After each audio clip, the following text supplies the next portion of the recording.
إذا سلمنا برأي ضيفك في حلب، هذا يعني أن الدولة السورية الجمهورية العربية السورية هي جمهورية الغليمة وجمهورية القبيلة. إذا كانت بوصلتها القبيلة فهي على هذا النحو الذي يحاول أن يصدره ضيفك في حلب. نعم، النظام السوري استخدم القبائل وعناصر القبائل كمرتزقة. أنا لم أقل، حاشا لله، أنا أقول أن القبائل العربية السورية الأصيلة مرتزقة. النظام السوري استخدمهم كمرتزقة، النظام التركي استخدمهم كمرتزقة وأرسلهم إلى ليبيا وأرسلهم إلى أذربيجان. النظام التركي استخدمهم، وهم مع الأسف الشديد مع ضياع البوصلة الوطنية وضياع الخيار الوطني صاروا يتجهون نحو الأقوى. من هي السلطة؟ يوالون. إذا كانت السلطة داعش فهم داعشيون، جولاني فهم جولانيون، قسد فهم قسديون. يرجع يعني نظام البعث الآن، وكأنك نظام تعترف حافظ بأن الأسد. قسد يعني استعملت نفس الأساليب، هم يعني استعملوا نفس الأسلوب مع قسد ونفس التوجه. لا لا لا، قسد لم ترسل القبائل العربية لحروبها في أماكن أخرى. الذي استخدم القبائل العربية وأبناء العرب في حروب خارجية هو النظام التركي وهو النظام السوري الحالي. يعني طيب هل الصراع هذا مثبت؟ مع هل هذا مثبت بالدليل؟ طبعا مثبت، طبعا مثبت. والنظام ورأس النظام الجولاني شكر القبائل العربية في غزوة السويداء، وأنت تعلم الإحصائيات، عدد ضحايا في مجازر ومذابح السويداء. الجولاني شكرهم على مساهمتهم في المذابح. هم دائما الخط الأول، هم رأس الحربة. لذلك كل الانتهاكات التي حدثت في الساحل السوري وفي مدينة السويداء والآن طيب في الشيخ مقصود وفي مناطق الجزيرة سيحملونها أيضا للقبائل العربية، طيب فليتبوأوا موقعهم. واضح. طيب سيد مضر الأسعد، ما تعليقك على كل هذه الاتهامات؟ هي في الأخير اتهامات، وألا ترى أن ما يحصل الآن يعزز هذه الصورة النمطية التي تروج عن العشائر العربية هنا؟ فما تعليقك على ذلك؟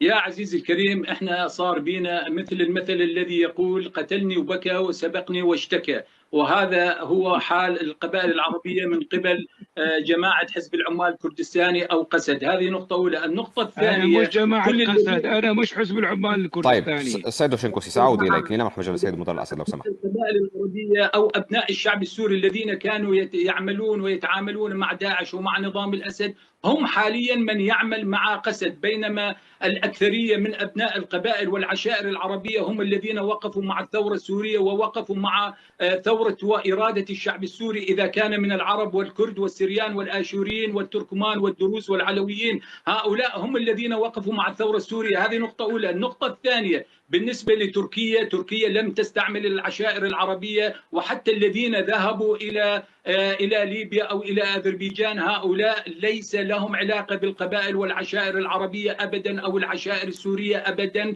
لا. والنقطة الثانية، تركيا كانت الرئة التي يتنفس منها الشعب السوري، فهي قامت ببناء المستوصفات والمشافي والمدارس والجامعات وطرق المواصلات ومحطات المياه والكهرباء والانترنت في المناطق ودفعت المحررة رواتبكم، ودفعت رواتبكم، إسراف تركيا. بينما على ودفعت سبيل المثال رواتبكم. منطقة الجزيرة والفرات، والتي كان يصل الدخل المادي سنويا أكثر من 4 مليار دولار من النفط والغاز، فتم تدمير كل المشافي والمستوصفات وطرق المواصلات ومحطات المياه والكهرباء. فالشعب جائع والشعب مريض والشعب جاهل. حتى المدارس والمعاهد والجامعات تم تحويلها إلى سجون ومعتقلات. عدد السجون هذا ليس والمعتقلات موضوعنا، هذا لدى ليس ميليشيات موضوعنا، حزب موضوعنا العمال القبيلة. الكردستاني هي دور أكثر من القبيلة في عدد بناء المدارس الدولة، الذين ينتظمون هذا إليها ليس الطلاب، موضوعنا. وتم إغلاق، وبعد ذلك تم إغلاق المعاهد والمدارس والجامعات. كذلك الكهرباء طيب مقطوعة ل 24 واضح. ساعة، طيب مقطوعة 24 وصلت ساعة. الفكرة. واضح. أخي الكريم، نحن عندما نتكلم نحن نتكلم سياسة. هذه نقطة أولى. النقطة الثانية، بالنسبة لداعش، داعش ارتكبت جرائم بحق العشائر العربية، واضح. أجبور، المجاهدة، المعامرة في جنوب الحسكة، وكذلك وصلت الفكرة سيد مضر الأسعد. سيد هوشينك أوسي، يعني كنت تعلق لي تو وتقول للسيد مضر الأسعد بأن تركيا دفعت رواتبهم حسب ما سمعت هنا، ولكن على الأقل تركيا ما زالت تدعمهم. يقال عن قسد العكس هنا، أن الولايات المتحدة كانت تدعمهم في السابق والآن تخلت عنهم، فماذا تعلق على ذلك؟ نعم، هذا كلام صحيح. تركيا كانت تدعمهم، تدعم هذه الفصائل عندما كانت تمثل المعارضة النظام السوري.